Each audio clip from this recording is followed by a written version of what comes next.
But it was also fear of a loss of status.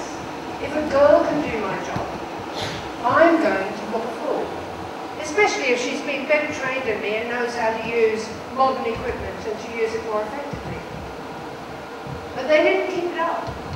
I know people who became boilermakers, women, engineers. They're not working now because it just got too hard. You have to be happy in your place of work. You have to have the respect for your colleagues, and they simply didn't. How are they ever going to get it? Well, they could win all the prizes, they could do better, but it still wouldn't break down that barrier. The whole thing has to change. The whole structure has to change. We know we can't go on like this. We have banks that are too big to fail. So what happens? They crush the lifeblood out of the people whose money is in them. That's wrong. We have to fight that as if it was a war. Well, how do we do it? Well, I don't think we do it by joining the bank. Because what I would say to you is that the corporation will more quickly change someone into its own image than that person can change the corporation. Capitalism, and corporate capitalism in particular, is sclerotic. It has hardened arteries. It is incapable of change. It cannot alter its way of operating. It can alter its rhetoric. It can alter its image. It can tell people they can't use sexist language. But it will not change the fact that it is basically a masculinist institution. And you either learn its language, and that's true of the men as well. It's true of the men who really cannot speak that language.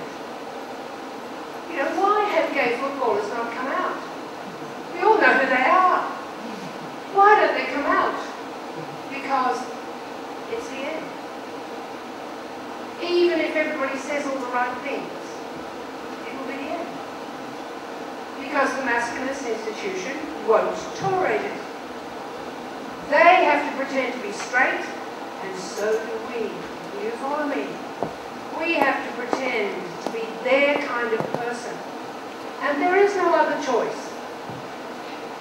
What I'm saying to you is, in some ways you'll think it's a gospel of despair.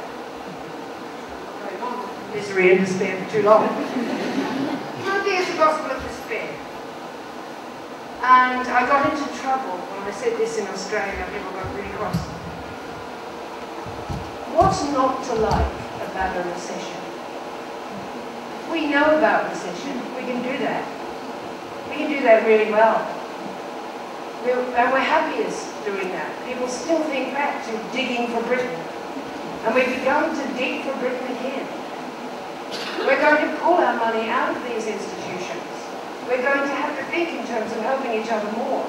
We're going to have to think in terms of working more outside the cash economy. Because I don't think there's any doubt about it, it's going to go on. And we're going to have to develop these skills. These are the skills we have always had. And they might suddenly realise that we know a thing or two. But that we won't do it their way. We'll do it a different way. We won't insist on hierarchy. We won't insist on people standing on each other's shoulders. We'll stand shoulder to shoulder. We'll work at street level. We will reclaim our neighbourhoods. We won't keep turning towards corrupt town councils and saying, sort us out. We will discover a kind of initiative that has been dormant. And women will be very important in this movement. Women, especially in the working class, have always been important. They've always been strong. They've always established the family ethic. They've always supported it. Most of them were the economists in the family. Dad gives the paycheck, she doles him back his beer and that gambling money. Mind you, she shouldn't have, but she did. Getting out of the house. I think that the coming years of hardship will see an erosion of corporate capitalism. Doesn't look like it yet, and there's nothing on the lips of the people who are going to be competing for your vote. But some of you are old enough to remember when socialism wasn't a dirty word. And some of you will be able to hold your politicians to account. Go for it. Because one of the things I think about women is that, like worker bees, they're essentially socialist. They essentially see an equal society of people pulling together. And they don't think much about emerging with more power or more visibility or star status or any of that. The important thing is to be a competent, good-natured, helpful individual. And I think you'll see it coming through.